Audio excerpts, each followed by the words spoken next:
Full News Headquarters.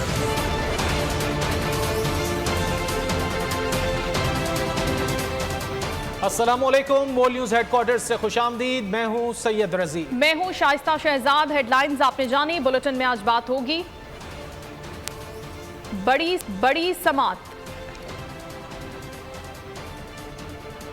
और footballer ने तारीख रकम कर दी।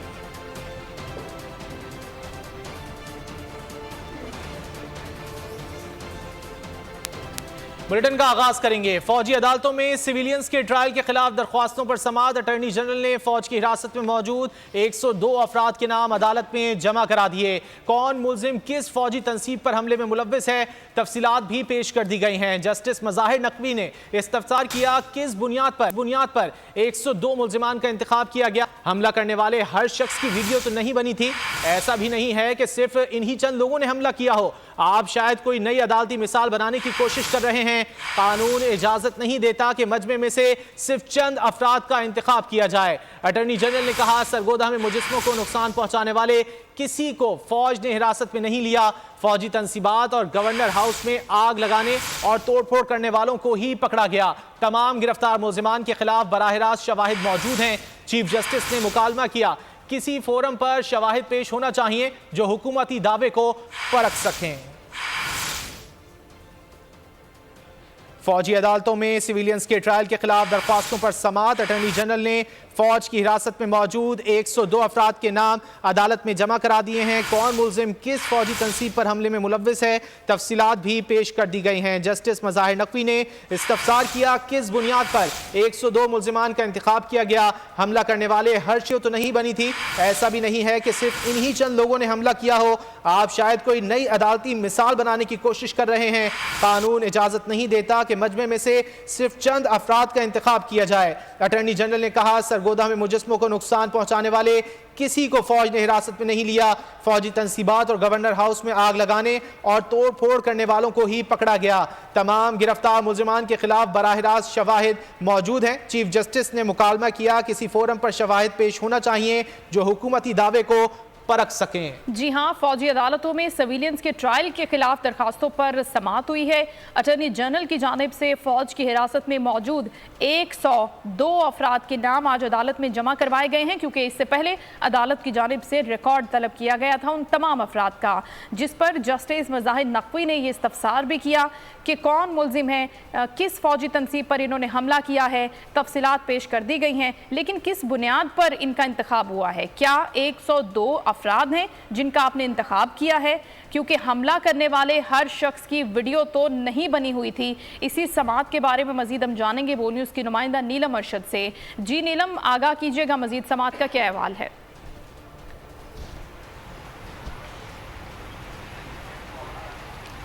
जी बिल्कुल, आपको बताएं कि इस वक्त समाअत चल रही है। अहम केस की अहम समाअत इस वक्त जारी है और इस तमाम तर मामले पर आपको ये भी बताते चले कि फुल कोर्ट बनाए जाने से मुताल्लिक जो इस्तदा है उस पर अभी बातचीत हो रही है। दलाइल दिए जा रहे हैं अटॉर्नी जनरल की तरफ से भी, जबकि गुज़श्ता रोज़ देखा गया कि एक और दरख्वास्त भी इस मामले पर फुल कोर्ट बनाने से मुताल्लिक जो है वो दायर की गई थी। ताहम इस वक्त समाअत चल रही है और 9 मई के जो वाक़यात हैं उनके हवाले से जो रिपोर्ट पहले भी अदालत में कई बार पेश की गई, उसी का आज भी हवाला जो है वो दिया गया है। और जो गुज़श्ता फैसला जारी हुआ उसके हवाले से भी कुछ अहम जो नुकात हैं वो उठाए गए हैं आज अदालत में उस फैसले के नुकात को भी पढ़ के सुनाया गया है और बताया गया है कि किस तरह से 9 मई के वाक़यात जो हैं उसमें मुख्तलिफ जो लोग हैं उनका नाम जो है वो शामिल किया गया। जबकि इस तमाम तर मामले पर जो दीगर वकला हैं उनकी तरफ से पहले भी बारहा ये कहा जा चुका है कि जो ट्रायल है वो शुरू होना है, लेकिन अभी तक शुरू हो नहीं सका। अटॉर्नी जनरल की अगर बात की जाए तो उनकी तरफ से भी पहले भी यकीन दहानी कराई गई कि लोग तो बहुत सारे इस मामले में इन्वॉल्व थे, लेकिन कुछ जो लोग थे जिनमें वीडियोस की वजह से, फॉरेंसिक रिपोर्ट्स की मदद से उनको जो है आइडेंटिफाई किया गया और उसके बाद 120 अफराद जो हैं उनके खिलाफ इंक्वायरी को आगे बढ़ाने का जो है फैसला किया गया है। ताहम इस मामले पर अदालत की तरफ से भी सवाल उठाए गए कि किस तरह से, किस तरीके कार के तहत आपने इन चंद लोगों को जो है आइडेंटिफाई किया है। उस पर भी अदालत को पहले भी आगाह किया गया और अभी जो 9 मई से मुतालिक फैसला था उसके नुकात जो है वो अदालत में पढ़ के सुनाए गए हैं। साथ ही साथ आपको ये भी बताते चले कि गुज़श्ता रोज़ एक नई दरख्वास्त जो थी वो भी दायर की गई। उससे कबल आपको ये भी बताते चले कि अटॉर्नी जनरल जनरल की तरफ से भी, हुकूमत की तरफ से भी बारहा इस मामले पर फुल कोर्ट बनाए जाने की इस्तदा की गई है, जो कि बारहा मुस्तरद भी की गई है। लेकिन गुज़श्ता रोज़ एक फिर नई जो दरख्वास्त है वो दायर की गई है और अब इस मामले पर ये भी देखा जाना है कि आया फुल कोर्ट जो है बनाया जाता है या नहीं है। जो नई दरख्वास्त दायर की गई है उस पर अदालत का क्या मौक़िफ़ सामने आता है। जी ठीक है, बहुत शुक्रिया नीलम, आप हमें तफसीलन आगाह करेंगी थी। और कुछ बात पेट्रोल बम की। IMF की कड़ी शराइत, हुकूमत ने फिर महंगाई बम चला दिया। पेट्रोलियम मसनूआत की कीमतों में यकदम होश रुपए इजाफा कर दिया गया। पेट्रोल 19 रुपए 95 पैसे, डीजल 19 रुपए 90 पैसे महंगा कर दिया गया। कीमतों में इजाफे का ऐलान वजीर खजाना इसहाक डार ने न्यूज कॉन्फ्रेंस में किया। इजाफे के बाद पेट्रोल की नई कीमत 272 रुपए 95 पैसे, डीजल की कीमत 273 रुपए 40 पैसे हो गई। कीमतों में इजाफा फौरी तौर पर नाफिजुल अमल होगा। इसहाक डार ने आवाम को रिलीफ देने से माजूरी का इजहार कर दिया। कहा IMF की शराइत के पाबंद है, पेट्रोलियम लेवी में कमी करके इजाफा एडजस्ट नहीं कर सकते। मुल्की मफाद को मद्देनजर रखते हुए कम से कम इजाफा किया गया है। ये जो एक हमारे इंटरनेशनल कमिटमेंट्स हैं IMF के साथ पेट्रोलियम डेवलपमेंट लेवी के हवाले से, अगर वो ना होती तो एक ही फिर रास्ता था कि उसको कुछ उसमें कमी करके तो इस को या पार्शली या फिर जितना भी प्राइम मिनिस्टर इजाज़त देते उसको हम एडजस्ट करते और कम जो है इंक्रीज़ की अनाउंसमेंट करते। लेकिन हम IMF के प्रोग्राम में हैं, सबको पता है कि स्टैंड बाई एग्रीमेंट है, सामने रखते हुए जो इस वक्त यही ज़रूरी है कि जो मिनिमम जो कैलकुलेट हुई है रात इंक्रीज़, इस तरह हाई स्पीड डीजल की कीमत में 19 पे 90 पैसे का इजाफा किया जा रहा है, जिसके बाद नई कीमत जो 273 रुपये 40 पैसे होगी और पेट्रोल की कीमत में 19 पे 95 पैसे का फ़ी लीटर इजाफा करके इसकी जो कीमत है वो 272.95 रुपया होगी।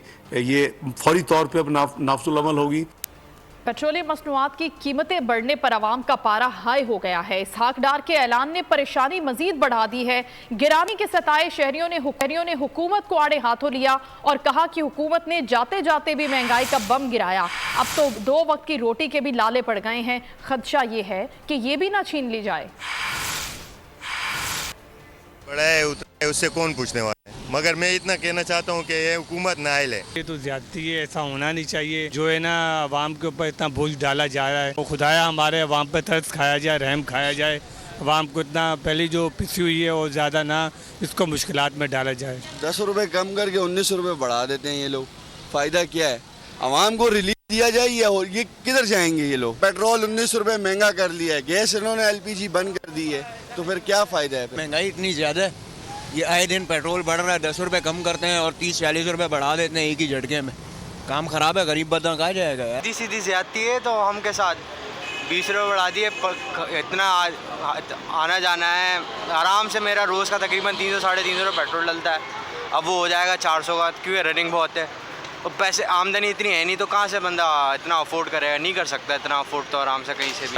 हर बार जो है ना पैसे बढ़ा देते हैं पेट्रोल के, हर बार जब दिल चाहता है उठा के पैसे, जब दिल जाएगा पेट्रोल के पैसे बढ़ा देंगे। देखो गरीब आवाम किसी इत्तेहादी हुकूमत ने अवाम पर पै दर पै पेट्रोल बम गिराकर जीना मुहाल कर दिया। सिर्फ 16 माह के अरसे में पेट्रोल निर्खों में 133 रुपये फी लीटर का इजाफा कर दिया।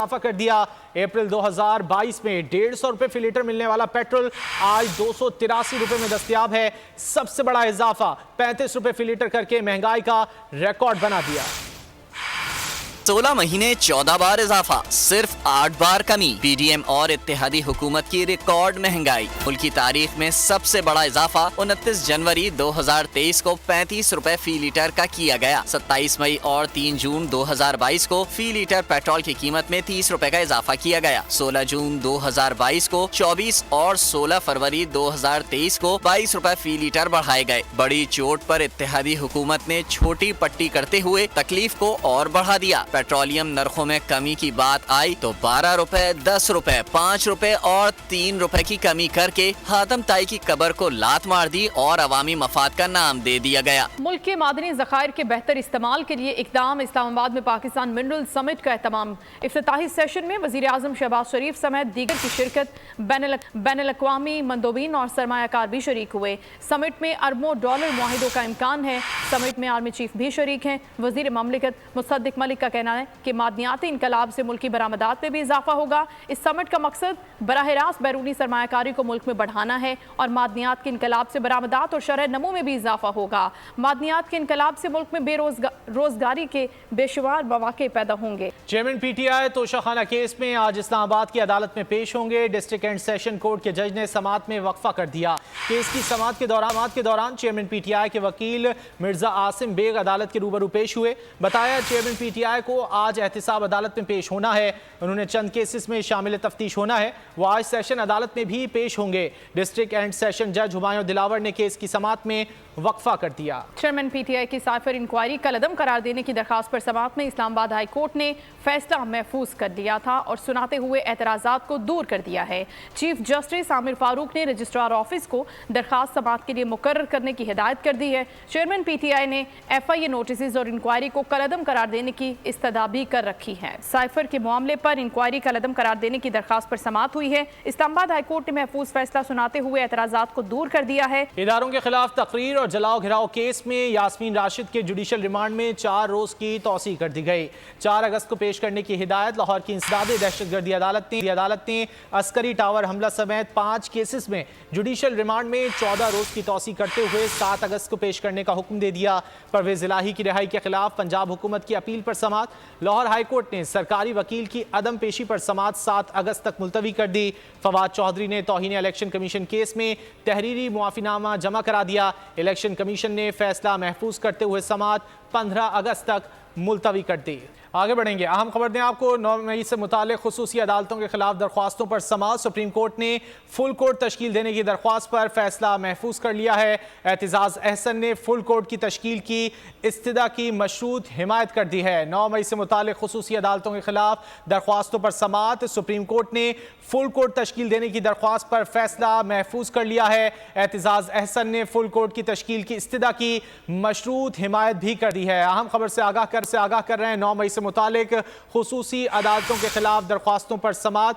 सुप्रीम कोर्ट ने फुल कोर्ट तश्कील देने की दरख्वास्त पर फैसला महफूज कर लिया। तफसीलात जान लेते हैं नुमाइंदा खुसूसी जुल्करनैन से। जुल्करनैन, क्या तफसीलात हैं? देखिए, एक दरखास्त गुजार जो कराची की सिविल सोसाइटी की नुमाइंदगी कर रहे हैं करामत अली, उनके वकील फैसल सिद्दीकी की जानिब से दरखास्त दायर की गई थी, जिसमें उनका मौक़िफ़ था कि हुकूमत की जानिब से हमेशा बेंचेस को मुतनाज़ा बनाया गया और हुकूमत का जो तौहीनामेज़ रवैया है अदालती फैसले ना मानकर, इसलिए ज़रूरी है कि फुल कोर्ट सुप्रीम कोर्ट तश्कील दे तमाम दस्तियाब जजेस पर मुश्तमिल, क्योंकि फुल कोर्ट के बेंचेस जो ऑर्डर्स हैं उनको हमेशा परवेज मुशर्रफ समेत तमाम फौजी आमरों ने भी तस्लीम किया है और उस पर अमल किया है। इसलिए फुल कोर्ट का ऑर्डर आएगा तो किसी को ये जुर्रत नहीं हो सकेगी कि उसके ऊपर अमल दरामद ना करे।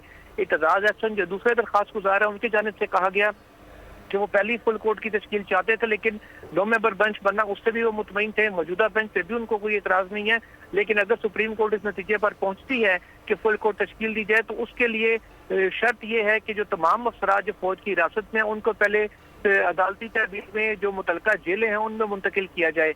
ऐसी ही इस्तदा ज़बान वर्दक जो दरखास्त गुज़ारा उनकी जानिब से भी की गई।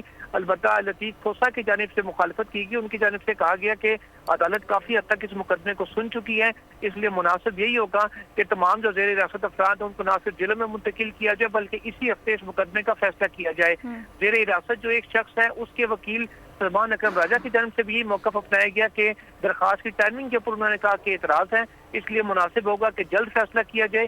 चेयरमैन तहरीक इंसाफ के वकील शुएब शाहीन की जानिब से भी मुखालफत की गई जो फुल कोर्ट की तश्कील की। उन्होंने कहा कि इस मौके पर जब मुकदमा तकरीबन अपने इख्तितामी मराइल में फुल कोर्ट तश्कील देने से सिर्फ ताखीर का शिकार होगा। उन्होंने कहा कि मुल्क में गैर एलानिया मार्शल लॉ की हैसियत है, इसलिए मुनासिब हो कि अदालत जल्द अज जल्द इस मुकदमे को खुद ही समाअत करे। उन्होंने कहा कि अगर हुकूमत की बीत पर नहीं छोड़ा जा सकता कि 2 मेंबर बेंच बनाए तब फैसला माना जाएगा या फुल कोर्ट बनाए तब फैसला माना जाएगा। सुप्रीम कोर्ट के तमाम फैसले आइन और कानून के मुताबिक होते हैं और अदालतों के फैसले मानने की तमाम इंतजामिया पाबंद होती है। अब सुप्रीम कोर्ट ने इस फैसले को महफूज कर लिया। चीफ जस्टिस ऑफ पाकिस्तान का ये कहना था कि अगर फुल कोर्ट की तश्कील के ऊपर तमाम जजेस जो बेंच में इस वक्त मौजूद है उनकी मुशावरत 10 से 15 मिनट में मुकम्मल हो गई तो अदालत आकर फैसला अपना सुना देगी, लेकिन अगर मुशावरत ज्यादा तवील हो गई तो इस सूरत में जाकर तमाम जो दरखास्त फुल कोर्ट तश्कील देने की दरख्वास्त पर फैसला महफूज कर लिया गया सुप्रीम कोर्ट की जानिब से। बहुत शुक्रिया जुल्करनैन, आपने आगाह किया। बोल न्यूज के इस बुलेटिन से फिल वक्त इतना ही। मजीद किसी भी खबर की तफसील के लिए विजिट कीजिए हमारी वेबसाइट bolnews.com और देखते रहिए बोल न्यूज।